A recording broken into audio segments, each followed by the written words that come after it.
I didn't expect it because one, I fear him a lot. I, you know, I can't predict him. I can't read him. So I don't even know what to expect with him. That's why when he sent me to Masaka, he gave me one instruction. Namere, I don't want to hear anything to do with stealing or dealing. You don't steal, you don't deal. You're just there to assist me with the local people, the wananchi. And that's all I did. The people in the poor fishing practices, the illegal fishing practices, the ones who want to steal forests, the land grabbers, they would all bring all sorts of deals to my office. But I was, because of how much I revere him, I really kept it clean. Plus, the issue of making comments or referring to me and asking me to give some statistics, it wasn't new. He has been doing it for functions in Masaka.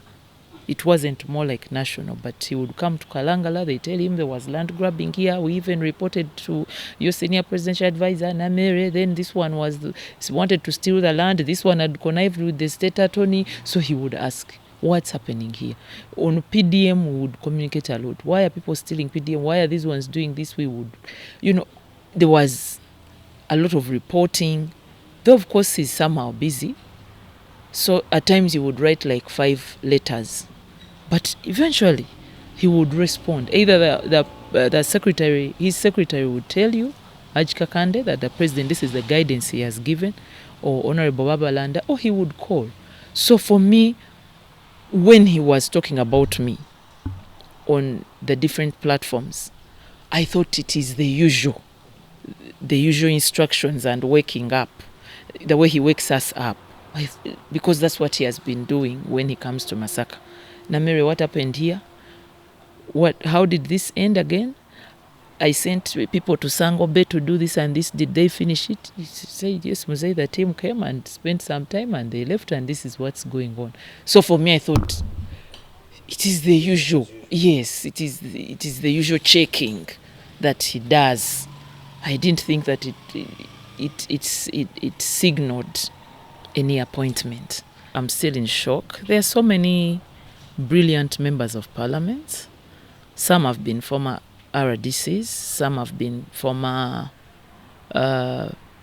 cows, DSOs, practicing lawyers.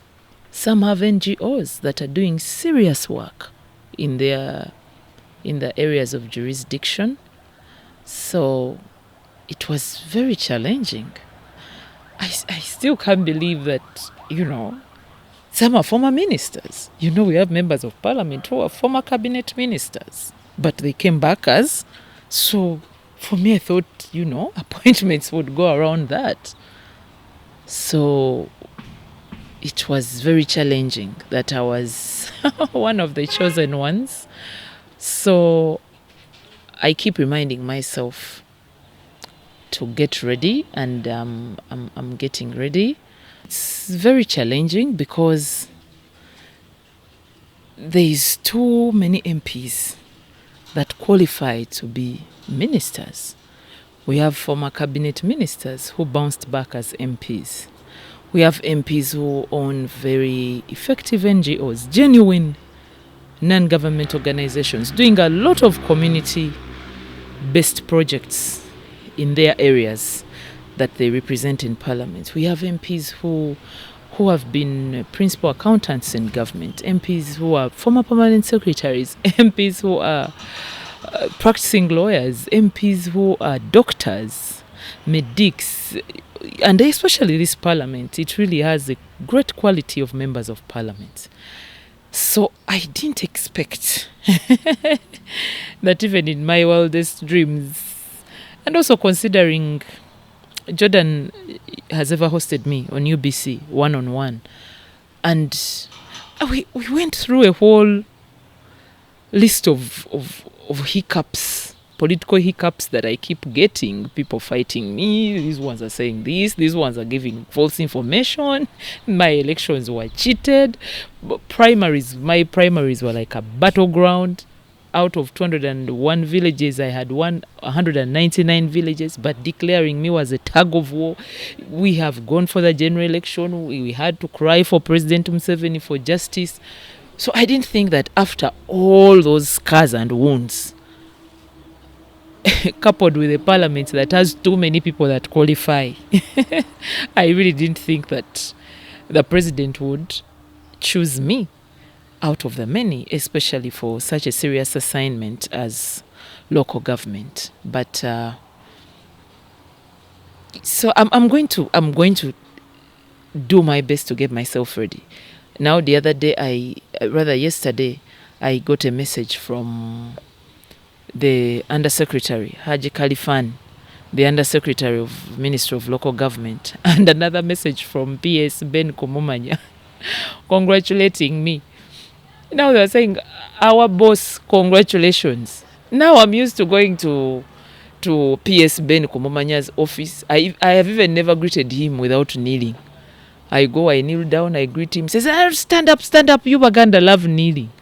Then I say, now this is what's happening. I have been used to going to his office to report errant town clerks, people who want to steal government land. These ones have chased away the borders, taking in borders who are crying. These ones are harassing them. This road has been closed. Money has been misappropriated. The road that goes through poor people has been abandoned, and they are repairing a road that drives past just one person's farm. Those are the things I've been reporting to Ben. And he's always on my side most of the time. So Namere is always right. She's always on the side of the people. So after he would make these decisions and interventions, I would kneel down and thank him. And he gives me a full tank of fuel. Says, Wama, go back to Masaka and do the president's work. Go back to Masaka and do President Museveni's work. So now I am shocked. He's calling me boss. Haji Khalifani, these are like my fathers or young fathers. Every time I go to his office, I kneel down, Haj, salam alaikum. Now, these people are doing this and this. There is this money you sent, but they are lying to people that instead of 1 billion, they have so far received 300 million. And he's always very willing to print out for me everything. He says, you go and challenge them. The money is there. We have already sent. Say, PS, these people have refused to pay their cleaners in the city. They have not paid them for 8 months. They are saying you have never given them money.